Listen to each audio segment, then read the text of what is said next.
It started out like any other Tuesday. You know, one of those totally ordinary days where you just roll through life, not expecting anything major to happen. The sky was gray, I made my coffee, and my husband Daniel rushed out of the door, mumbling something about another work meeting. He kissed me on the cheek, the same way he always did, quick and distracted. Honestly, I didn't even think twice about it. I was too busy scrolling through my phone, mentally running through the list of errands I had for the day. But, looking back now, I wish I had paid more attention. Funny how the smallest moments can hold the biggest clues. For weeks, I'd been noticing little things that seemed so insignificant at the time. Daniel had started dressing a little sharper, even on days when he claimed he didn't have anything important going on at work. You know, the kind of outfits you put together when you want to make an impression. Nice shoes, ironed shirts, and cologne. At first I thought, hey, maybe he's just trying to look good for himself. Midlife crisis, maybe. I even joked with him about it once, saying, "Who are you dressing up for?" He laughed it off and told me not to be silly. "Just trying to stay sharp," he said. But then, there was the gym thing. Suddenly, Daniel had become a fitness enthusiast. This was a man who had never seen the inside of a gym for as long as I'd known him. Now, he was hitting it almost every night. Again, I shrugged it off. Maybe he was feeling the weight of turning 40, trying to fight off the dad bod or something. It seemed harmless, even admirable, until the night his phone buzzed. We were watching one of those detective shows, the kind where the wife always knows her husband is hiding something. Ironic, right? His phone buzzed, and just like that, he was no longer paying attention to the TV. He glanced at it quickly and flipped it face down on the couch next to him. It was such a small thing, but in that moment, my stomach knotted up. He'd never done that before. I remember thinking, okay, maybe it's just work, no big deal. But from then on, his phone was glued to him, always face down, always in his pocket. If I walked into the room, he'd slide it into his pocket so fast you'd think it was a reflex. Once or twice I thought about asking him directly, just coming out with it, what's going on?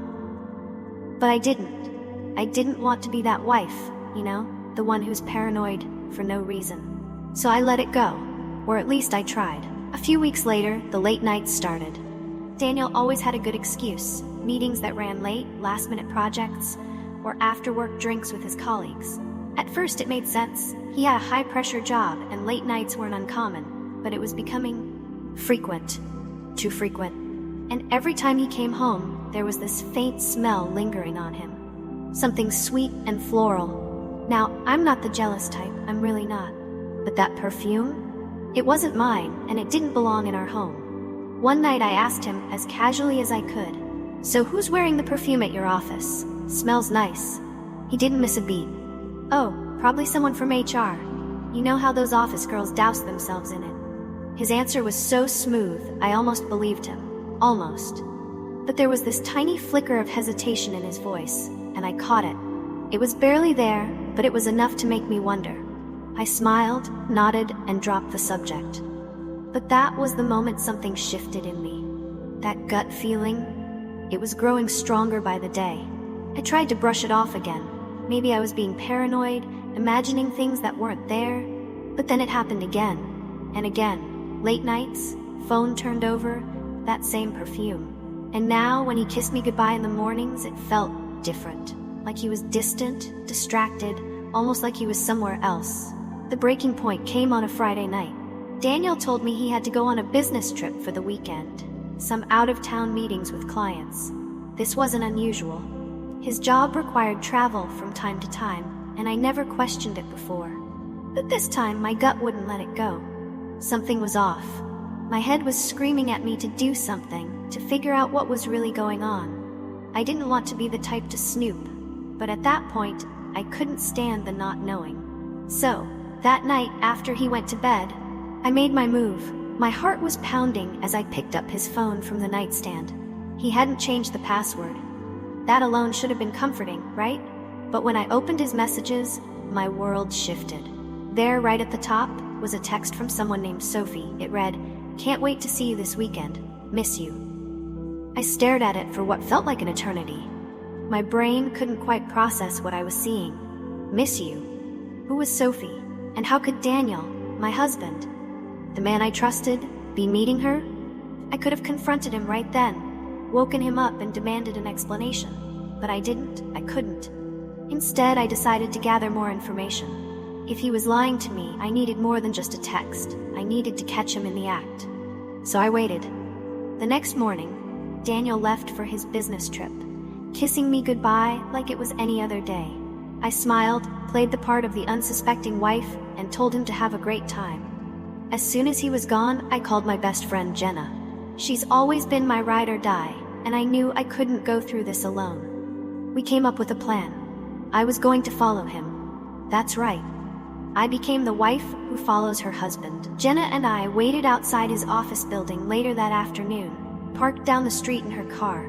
I felt ridiculous, like I was in some kind of bad movie. But sure enough, not long after he left the building, a woman joined him. Sophie. I recognized her instantly from the pictures on his phone. She was pretty. Young, maybe early 30s, with long brown hair and an effortlessly chic look. They walked together, laughing, her hand brushing his arm like they were some perfect couple in a rom-com. My heart sank. I knew then that it wasn't just a fling. This wasn't just some office affair. This was something else. Jenna and I watched as they checked into a hotel, disappearing inside like it was the most normal thing in the world. My hands were shaking, but I stayed calm, taking a few photos from the car. Proof. I needed proof. After what felt like hours, they emerged, laughing again, and headed to a nearby cafe. I couldn't take it anymore. I felt sick to my stomach. This was really happening. My husband was having an affair. I didn't confront him that night. I wanted to, but I needed a plan. I needed to figure out how to handle this without completely losing my mind. The next morning, when he came back from his trip, I played it cool. I pretended nothing was wrong, but inside I was screaming. The following week, I confronted him. Calmly, I showed him the photos. There was no yelling, no drama, just silence. He stared at the pictures, his face draining of color, and then, without even trying to explain, he said, "I'm sorry." That's all I got. And I'm sorry, like it was some kind of accident, like he'd tripped and fallen into another woman's arms. I didn't give him the satisfaction of a fight. I just told him it was over.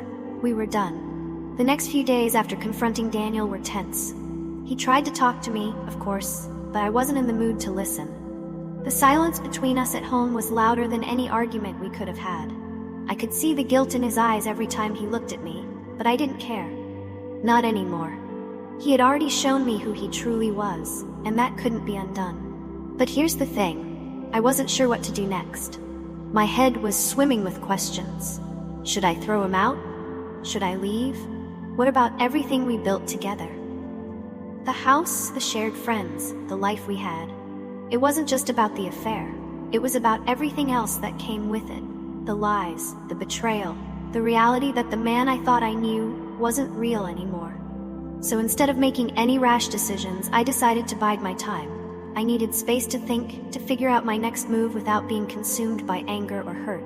So I called my sister Maria and told her everything.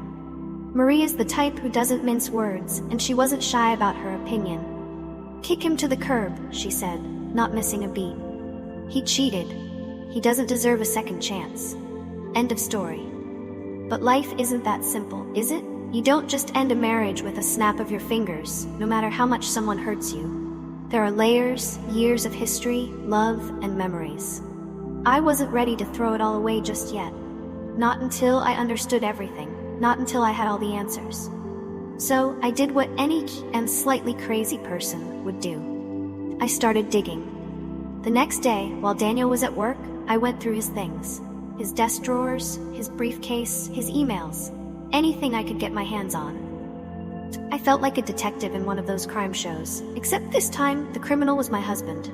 I was half expecting to find some secret burner phone or a stash of love letters, but there was nothing. No hidden treasures, no shocking revelations. Just when I was about to give up, I found it. Tucked away in his office closet, inside an old shoebox, was a bundle of photos. They weren't of me. They were of her. Sophie. They looked like they'd been taken over the course of the last year. Photos of them together, smiling at restaurants, sitting close on park benches, even on what looked like a vacation somewhere tropical. The worst part? They looked happy. Really happy. I sat there for a long time, just staring at the photos, my hands trembling. This wasn't just an affair. This was a relationship. A full-blown secret life he had been living right under my nose. How had I been so blind? Later that night, I couldn't hold it in anymore. When Daniel came home, I confronted him again, this time with the photos. I laid them out in front of him, one by one, watching the color drain from his face. He didn't deny it. He didn't even try to lie. All he said was, "I didn't mean for you to find out like this." I snapped. "Didn't mean for me to find out like this? How exactly did you want me to find out, Daniel? Were you planning on telling me at all? Or were you going to keep living your little double life until I just disappeared from your memory?" He sat there, silent, his eyes fixed on the floor. "I never wanted to hurt you," he finally said, his voice low. That was the part that stunned the most. He didn't want to hurt me. Like I was some afterthought in this whole mess. I could feel my anger boiling over, but instead of yelling or throwing things, I did something I never thought I'd do. I laughed. Not because it was funny, but because the absurdity of it all hit me like a wave. Daniel looked at me, confused, but I couldn't stop. I laughed until tears rolled down my face. Here was my husband, the man I thought I knew better than anyone, telling me he didn't want to hurt me, while holding a stack of photos of him and his girlfriend. The irony was too much. Eventually I stopped, wiped the tears from my face, and looked at him. "You're unbelievable, Daniel." And then I walked out of the room. But here's where things took a turn. I didn't know it at the time, but that confrontation was only the beginning. Because a few days later, something happened that I never saw coming. I was in the grocery store, trying to keep my mind off everything, when my phone buzzed. It was a message from a number I didn't recognize. Curious, I opened it, and what I saw made my heart skip a beat. It was from Sophie. The text simply read, "I'm sorry for everything." I didn't know. My hands shook as I stared at the screen. What did she mean? She didn't know. Didn't know what? That he was married? That we had a life together? Before I could even think about how to respond, another message came through. This one was longer. "I didn't know he was still with you. He told me you two had separated months ago. I had no idea you were still living together. I'm so sorry. If I had known, I would never have gotten involved. I feel horrible. I just thought you should know the truth." My heart pounded in my chest as I read her words. Separated months ago? That was a lie. Daniel and I were still very much married, still very much living under the same roof, sharing the same bed, for crying out loud. I didn't respond to her message. I couldn't. My mind was racing, trying to make sense of everything. Was this all just one big misunderstanding? Was she just as much a victim in this as I was? But then it hit me. Whether Sophie knew or not didn't change what Daniel had done. He had lied to both of us. He had created this entire web of deceit, thinking he could get away with it. And now it was all unraveling. That night, I confronted him for the third time. This time, I didn't hold back. I told him about Sophie's messages, about how she thought we had been separated for months. At first, he tried to deny it, but I wasn't having any of it. I had the proof now, and he knew it. Eventually, he broke down. He admitted to everything. He had been lying to both of us, telling Sophie that we were over, while still trying to keep up appearances with me. He had been playing both sides, thinking he could juggle his two lives without getting caught. But here's the kicker. He didn't seem sorry. Not really. Oh, sure, he apologized. But it wasn't the kind of apology that came from a place of real regret. It was more like he was sorry he got caught, sorry that his little game had come to an end. And that's when I knew. I knew I had to walk away. Not just from him, but from the entire situation. I had spent too much time living in his shadow, believing his lies, and trying to make sense of a man who didn't even know who he was anymore. I didn't leave right away, though. No, that would have been too easy. Instead, I decided to play the long game. I needed time to get my affairs in order, to figure out my next steps. So I stayed. I pretended everything was fine, just like he had done to me for so long. But inside I was plotting my escape. I wasn't going to let him control the narrative anymore. This time, I was in charge. and when the moment came, I was ready.